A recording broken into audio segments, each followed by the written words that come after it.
Big money potentially here for this 1969 Trans Am, John, and it's all about the power plant on this guy. Man, you said it, Scott. This is one rare Trans Am. We'll talk about that here in a moment. The numbers: Ram Air 4 engine, that's optional. That's 370 horsepower. If it was in a GTO, 345 horsepower was the rating in the Trans Am. Same engine code. It's a 4-speed.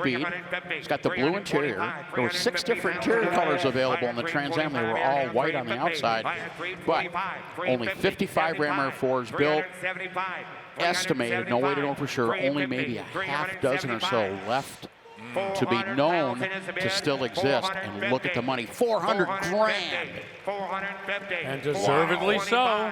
425, 400,025. You knew it was going to be big. And we'll see a real one, 1 to every 5 replicas we see. Maybe more than that. Well, 697 Trans Ams were built in 1969, most of which, of course, had the standard Ram Air 3 engine. This one sells $400,000. We'll call it the Ram Air $400,000 Trans Am. How about that? I love it.